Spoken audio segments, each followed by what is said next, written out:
ॐ नमो भगवते वासुदेवाय। ॐ नमो भगवते वासुदेवाय। ॐ नमो भगवते वासुदेवाय। हरे कृष्णा सबको, और धन्यवाद आज आने के लिए।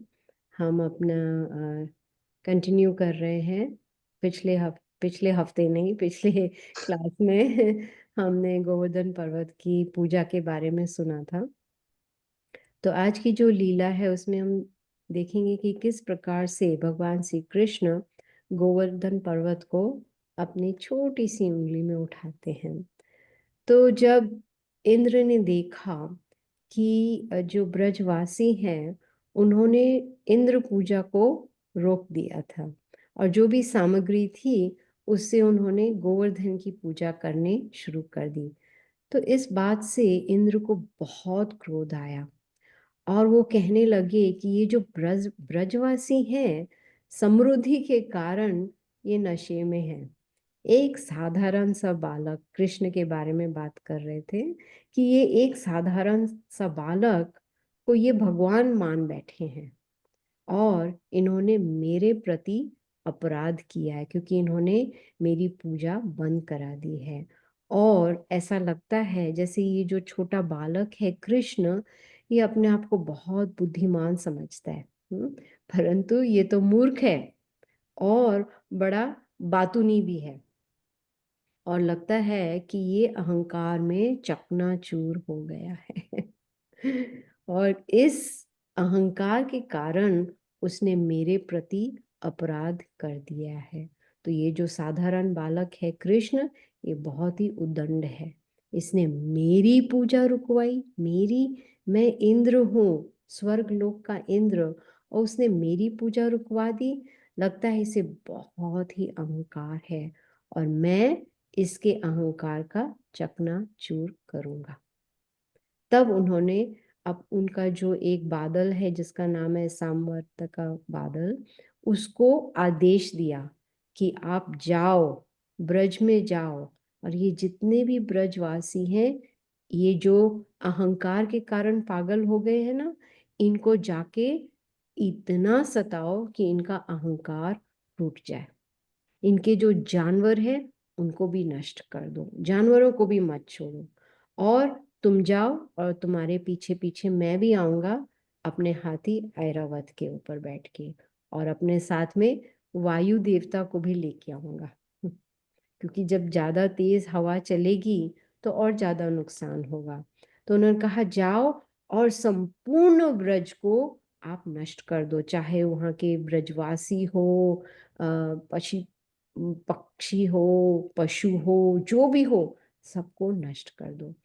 इतनी वर्षा बरसाओ कि सब भयभीत हो जाए। और मैं चाहता हूं कि सब कुछ नष्ट हो जाए। और तेज वर्षा के साथ जब वो बादल गरजने लगा, तब बिजली भी चमकने लगी, और इतनी गड़गड़ाहट के साथ ऐसा लग रहा था जैसे ओले बरसने लगे, इतनी तेज बारिश। और जो वर्षा थी ऐसे छोटी छोटी बूंदें नहीं गिर रही थी। श्रीमद् भागवतम में बताया गया है कि ये जो वर्षा थी, ऐसा लग रहा था जैसे भारी स्तंभ प्रतीत होने लगे, जैसे बड़े बड़े पिलर्स होते ना, ऐसी वर्षा लग रही थी। और जो पूरी धरती थी वो पानी में धीरे धीरे डूबने लगी। तो जब इतनी वर्षा होने लगी, तेज वर्षा, तो जो पशु थे वो सर्दी के मारे कांपने लगे, और ब्रजवासी अपने पशुओं के साथ कृष्ण के पास गए सुरक्षा के लिए। उन्होंने कृष्ण के कमल चरणों की शरण ली और कहा कृष्ण से कि आप कृपा करके हमारी रक्षा कीजिए। आप तो अपने भक्तों से प्रेम करते हैं, आप उन्हें कभी नष्ट नहीं पहुंचाते, कोई नुकसान नहीं पहुंचाते हैं, आप हमारी भी रक्षा करिए, हमें बचा लीजिए। तब कृष्ण तो बस स्वयं भगवान है, वो तो समझ गए कि इंद्र की क्या मनोदशा है। ये क्योंकि पूजा रोक दी गई, इंद्र की पूजा रोक दी गई, इसलिए उसका अहंकार और भी बढ़ गया है, और इस अहंकार के कारण उसे बहुत ठेस पहुंची है। और क्योंकि ये मनोदिशा है इंद्र की, कृष्ण ने सोचा कि अब मैं अपनी रहस्यमयी शक्ति का उपयोग करूंगा, और जो अहंकार और मूर्खता के कारण वो इंद्र अपने आप को स्वयं को भगवान समझने लगा है। ये तो इंद्र की अज्ञानता थी, और कृष्ण चाहते थे कि इस इंद्र की अज्ञानता का नष्ट हो जाए, और वो इंद्र का अहंकार भी तोड़ना चाहते थे। श्रील प्रभुपाद जी श्रीमद् भागवतम में बताते हैं कि जो देवी देवता है वो सत्व गुण में होते हैं, इसलिए अहंकार जो का असर जो है उन पे नहीं पड़ता। लेकिन यहाँ कृष्ण ने सोचा कि अब जब उसे इतना अहंकार हो ही गया है और वो इतना नुकसान पहुंचा रहा है ब्रजवासियों को, पशुओं को, धरती को, तो उन्होंने सोचा कि मुझे अपने ब्रजवासियों की रक्षा करनी होगी। मैं उनका एकमात्र सहारा हूँ, मैं उनका स्वामी हूँ, और ये सब जो ब्रजवासी हैं ये सब मेरे परिवार हैं। और कृष्ण ने शपथ ले रखी थी कि वो ब्रजवासियों की सुरक्षा करेंगे, इसलिए उन्होंने ब्रजवासी की सुरक्षा के लिए गोवर्धन पर्वत को अपने छोटी सी उंगली में उठा लिया। श्रीमद् भागवतम में बताया गया है कि इस प्रकार से उन्होंने गोवर्धन पर्वत उठाया मानो एक जो छोटा सा बालक है वो मशरूम को उठा ले। मशरूम कितना हल्का सा छोटा सा होता है, तो ऐसा लग रहा था मानो एक जैसे मशरूम को ही उठा लिया है। तब उन्होंने, कृष्ण ने सबसे कहा आप सब पर्वत के नीचे आ जाइए, आप चिंता मत करिए, ये पर्वत गिरेगा नहीं। उन्हें भयभीत होने की कोई आवश्यकता नहीं है। सोचो, अगर हम में से कोई पर्वत उठाए और लोगों को कहे पर्वत के नीचे आ जाओ, कोई नहीं आने वाला है, क्योंकि हमारे में इतनी शक्ति है नहीं। पर्वत तो छोड़ो, छोटी सी वस्तु को भी उठाने की शक्ति नहीं है। लेकिन यहाँ कृष्ण ने सबको आश्वासन दिया कि आपको चिंता करने की कोई आवश्यकता नहीं है, और ये जो तूफान है इतना, इससे आपको भयभीत होने की भी आवश्यकता नहीं है, क्योंकि मैंने सारी व्यवस्था कर दी है। तो सब ब्रजवासी उस पर्वत के नीचे आ गए, पशु पक्षी भी सब नीचे आ गए, और सब वहां पर 7 दिवस तक वही थे, खड़े हुए थे। ना उन्हें भूख लगी, ना प्यास लगी, कुछ नहीं। वो सिर्फ कृष्ण को निहार रहे थे। पर्वत के नीचे थे लेकिन सिर्फ कृष्ण को निहार रहे थे, और उन 7 दिनों में उन्हें कोई थकावट भी नहीं हुई। क्यों? क्योंकि वो संतुष्ट थे। कृष्ण के दर्शन करके, कृष्ण को देख के वो बिल्कुल संतुष्ट थे। उन्हें कोई भी चीज की आवश्यकता महसूस नहीं हुई, और उन्हें पूर्ण विश्वास था कि कृष्ण हमारी सुरक्षा करेंगे। वो बिल्कुल भी भयभीत नहीं, और उनमें जरा सी भी शंका नहीं आई कि ओ, हो सकता है इतना भारी पर्वत थोड़ा हिलने लगे, हो सकता है कृष्ण का हाथ थक जाए और फिर वो पर्वत को नीचे रख दे। कुछ भी नहीं, उन्हें पूर्ण विश्वास था कृष्ण के ऊपर। इतनी तेज वर्षा के बावजूद किसी को भी भय नहीं लगा। ये देख के इंद्र आश्चर्यचकित हो गए। उन्होंने देखा कि कृष्ण ने अपने बाएं हाथ की नन्ही सी उंगली के नाखून पर गोवर्धन पर्वत उठा रखा है। इतना विशाल पर्वत उन्होंने इतनी आसानी से उठा रखा है। तब इंद्र को एहसास हुआ कि ये जो छोटा नन्हा बालक है 7 वर्ष का, ये स्वयं भगवान है, कि सिर्फ भगवान ही ऐसा कर सकते हैं और कोई नहीं। तब उन्होंने, जब उन्हें ये एहसास हुआ, तो उन्होंने उस बादल को वापस बुला लिया, कहा कि नहीं, आप बंद करिए वर्षा और आप यहाँ से चले जाइए। जब वर्षा बंद हो गई, सब पूरा वातावरण शांत हो गया, तब कृष्ण ने सबसे कहा अब आप पर्वत से बाहर जा सकते हैं। तब सब ब्रजवासी पर्वत से बाहर आ गए, और तब कृष्ण ने उस गोवर्धन पर्वत को वापस नीचे धरती पर रख दिया। सब बहुत प्रसन्न हुए और वहां पर तो एक दूसरे को, एक दूसरे का आलिंगन करने लगे, एक दूसरे को गले लगाने लगे और ब्रजवासियों के नेत्रों से अश्रु बहने लगे। ये सब, ये पूरी लीला देखकर। और नंद बाबा, यशोदा मैया, रोहिणी मैया, ये भी आए और कृष्ण बलराम को अपने गले से लगाया। देवी देवताओं ने ऊपर से पुष्पों की वर्षा की। ये सब उन्होंने भी ये पूरी लीला अपने नेत्रों से देखी थी। अब इंद्र को जब एहसास हो गया कि उन्होंने कितना बड़ा अपराध किया है कृष्ण के प्रति उन्हें एहसास हो गया, तो तब वो नम्रता पूर्वक कृष्ण के पास गए। क्यों? क्षमा मांगने के लिए। उन्होंने अपने हाथ जोड़कर प्रार्थना की। इससे हम सीखते हैं कि अहंकार जो है वो बहुत नष्टदायक होता है। अहंकार के कारण हम अपने आप को भूल जाते हैं और दूसरों की निंदा करना शुरू कर देते हैं। ये सोचते हैं कि हमसे बेहतर तो और कोई नहीं है। हम बोलते ना, आई एम द बेस्ट। वो एहसास आ जाता है मन के अंदर। तो ये बहुत ही हानिकारक है। जैसे बोलते हैं ना, pride comes before the fall. तो अहंकार आता है, अहंकार के बाद मनुष्य गिर जाता है। मतलब उसकी जो कॉन्शियसनेस है वो पोल्यूट हो जाती है, कंटामिनेशन हो जाता है। तो उससे फिर क्या होता है, हम एक अपराध के बाद दूसरा, तीसरा, चौथा अपराध के ऊपर अपराध करते जाते हैं। और अपराध करने से क्या होता है, उसे एक पाप माना जाता है। और उस उस अपराध करने के कारण हमारी जो भक्ति है वो नष्ट हो जाती है। जो हमारा भक्ति लता, जो छोटा सा पौधा उगा है भक्ति का, वो नष्ट हो जाता है। तो अगर हमें खुद को एहसास हो जाए कि हम में अहंकार आ गया है, या कोई हमारा मित्र हमें एहसास दिलाए कि अब आप में अहंकार आ गया है, तो एकदम से हमें उसके बारे में कुछ करना चाहिए। पहले तो जिसके प्रति अपराध किया है उससे क्षमा मांगनी चाहिए। कैसे? नम्रता पूर्वक उनके पास जाके क्षमा मांगनी चाहिए, हाथ जोड़कर प्रार्थना करनी चाहिए। तो यहाँ इंद्र जो है वो भी यही कर रहे थे। उन्होंने कृष्ण से प्रार्थना की, कहा कि मुझ पे कितना अहंकार आ गया था।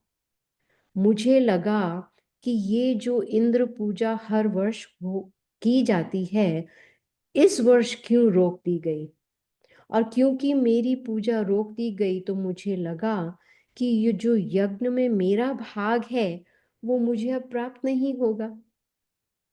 और इस बात से मुझे बहुत क्रोध आया। लेकिन अब मुझे समझ आ गया है कि हे कृष्ण, आप ही स्वयं भगवान हो। कृपा करके मुझे क्षमा कर दीजिए। और साथ में इंद्र ने कृष्ण से प्रार्थना की कि आप मुझे आशीर्वाद दीजिए कि ऐसी मूर्खता मैं फिर कभी नहीं करूं।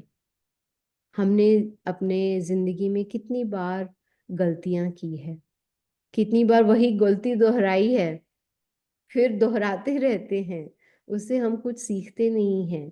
तो अगर हम वही गलती दोहराते रहेंगे तो धीरे धीरे फिर वो एक आदत बन जाएगी। जैसे मान लो कि अगर हमें आदत है दूसरे की निंदा करने की, तो अगर हम उस आदत को रोकेंगे नहीं या तोड़ेंगे नहीं तो वो हमारी आदत जो है बढ़ती जाएगी। फिर हम एक की निंदा करेंगे, दूसरी की, तीसरी की, फिर वो हमारा नेचर बन जाएगा। तो वो बहुत ही हानिकारक है हमारे हमारी आध्यात्मिक जिंदगी के लिए। तो ये इधर इंद्र जो हैं वो भगवान श्री कृष्ण से प्रार्थना कर रहे हैं कि आप मुझे आशीर्वाद दीजिए कि मैं ऐसी मूर्खता फिर ना करूं। तब कृष्ण मुस्कुराए और उन्होंने इंद्र से कहा कि मैंने सिर्फ तुम्हारा यज्ञ रोका है। मैं तुम्हें दिखाना चाहता हूं कि कि मैं भगवान हूँ, आप भगवान नहीं हो। तो इंद्र ने फिर ये जब सब समझ लिया कि क्या कारण था कि कृष्ण ने इंद्र पूजा को रोका और गोवर्धन की पूजा की, तब इंद्र ने कृष्ण की पूजा की। किस प्रकार से? भागवतम बताते हैं कि जो देवी देवता वहां मौजूद थे, इंद्र भी थे और सुरभि गैया भी थी, इन सब ने कृष्ण की पूजा की। उन्होंने गंगा जल से और सुरभि के दूध से उन्होंने कृष्ण का अभिषेक भी किया। सब पूजा करने के बाद इंद्र ने भगवान श्री कृष्ण की परिक्रमा की और फिर वो अपने धाम में वापस अपने लोक में चले गए। श्रीमद् भागवतम में बताया गया है कि ये जो गोवर्धन पर्वत है ये कौन है, उसकी हिस्ट्री क्या है।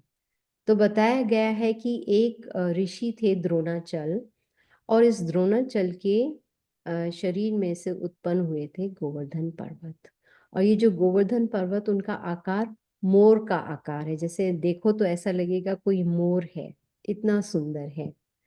तो एक बार पुलस्त्य मुनि जो हैं वो जा रहे थे, तो उनकी नजर पड़ी गोवर्धन पर्वत पर और उन्हें वो बहुत अच्छे लगे। तो उन्होंने सोचा कि ये जो गोवर्धन पर्वत है इसे मैं काशी ले जाना चाहता हूँ। क्यों? क्योंकि वहां पर मैं तपस्या करना चाहता हूँ इस गोवर्धन पर्वत पर। तो उन्होंने गोवर्धन पर्वत को उठा लिया और चलने लगे चलने लगे चलने लगे काशी की ओर। तो जब जा रहे थे तो रास्ते में वृंदावन पड़ता है। तो गोवर्धन पर्वत ने जब वृंदावन को देखा तो वो आकर्षित हो गए। कहा, ये जो धरती है वृंदावन धाम है, मैं यहाँ पर निवास करना चाहता हूँ। वो वृंदावन में रहना चाहते थे। तो अपनी दिव्य शक्ति का उन्होंने उपयोग किया। किसने? गोवर्धन पर्वत ने। और उस शक्ति के कारण जो ऋषि है, पुलस्त्य ऋषि, उनको प्रकृति का बुलावा आया। तो उन्होंने गोवर्धन पर्वत को नीचे रख दिया। कहाँ? वृंदावन में। तो जब वो वापस आए और गोवर्धन पर्वत को उठाने की कोशिश की तो गोवर्धन पर्वत नहीं हिले, वो उठे ही नहीं।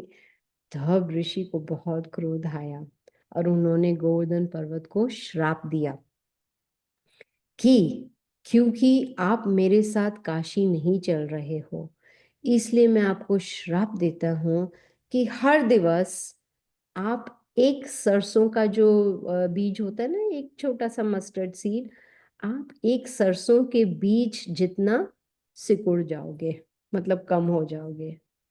और ये अब तक चल रहा है। हर एक दिवस गोवर्धन पर्वत एक छोटे से सरसों के बीज की तरह उस साइज का सिकुड़ जाते हैं। ये है गोवर्धन पर्वत की लीला। तो इससे हम क्या सीखते हैं कि ये तो बहुत अच्छा है, ये लीला सुनना बहुत आनंद आता है, लेकिन हमें इससे क्या सीख मिलती है? वैसे ज्यादातर लोग लीला सुनना पसंद करते हैं, लेकिन जो उसकी सीख है उसमें उनको कोई इंटरेस्ट नहीं होता है कि भाई हाँ ठीक है, लीला सुन ली, बहुत अच्छा एंटरटेनमेंट था। लेकिन ये भागवतम एंटरटेनमेंट नहीं है, इसमें हमें हर एक लीला से कुछ सीखने को मिलता है। तो ये जो गोवर्धन पर्वत की लीला से हम देखते हैं कि भक्ति का प्रभाव कितना भारी होता है। जो भी जिस प्रकार से ब्रजवासी की भक्ति है कृष्ण के प्रति, कितनी स्ट्रॉन्ग, और पूर्ण विश्वास भगवान के ऊपर, पूर्ण श्रद्धा भगवान के ऊपर, ये है श्रद्धा की शक्ति। ये हम सीखते हैं गोवर्धन लीला से। और ये भी सीखते हैं कि जो भगवान की शरण में आते हैं, भगवान उनकी सुरक्षा अवश्य करते हैं, हमेशा करते हैं। तो वो पूर्ण विश्वास बहुत आवश्यक है। वैसे देखा जाए तो हम कुछ भी करना चाहें इस भौतिक जगत में, तो श्रद्धा और विश्वास तो अवश्य आवश्यक है। अगर मान लो मैं कोई बिजनेस, सॉरी, अगर मैं बिजनेस शुरू करना चाहती हूँ और मैं मेरे साथ एक बिजनेस पार्टनर है, जब तक मुझे उस पार्टनर में विश्वास नहीं होगा, तो क्या मैं बिजनेस में आगे बढ़ सकती हूँ? नहीं। विश्वास बहुत आवश्यक है। तो खासकर आध्यात्मिक जीवन में श्रद्धा और विश्वास के बिना हम आगे नहीं बढ़ सकते। तो इस गोवर्धन पर्वत की जो हमने लीला सुनी है, उससे यह भी हमने सीखा है कि अहंकार जो है वो बहुत ही हानिकारक होता है। अहंकार से बुद्धि भ्रष्ट हो जाती है। बुद्धि तो भ्रष्ट हो जाती है, फिर मनुष्य समझ नहीं पाता है क्या सही है और क्या गलत है। और फिर जो भी वो निर्णय लेते हैं वो ज़्यादातर गलत ही होते हैं। क्यों? क्योंकि अहंकार के कारण व्यक्ति समझता है आई नो इट ऑल, मुझे सब कुछ पता है, मैं सब कुछ जानता हूँ, मुझे किसी के एडवाइस की ज़रूरत नहीं है, मुझे किसी से कुछ लेना देना नहीं है, because I am the best. तो ये बहुत ही डेंजरस है। तो ये गोवर्धन लीला से हम सीखते हैं कि हमें नम्रता पूर्वक अपना जीवन व्यतीत करना चाहिए। सॉरी, तो ये है लीला का अंत। अगर किसी को कोई प्रश्न है या कोई कमेंट करना है तो you are welcome to ask.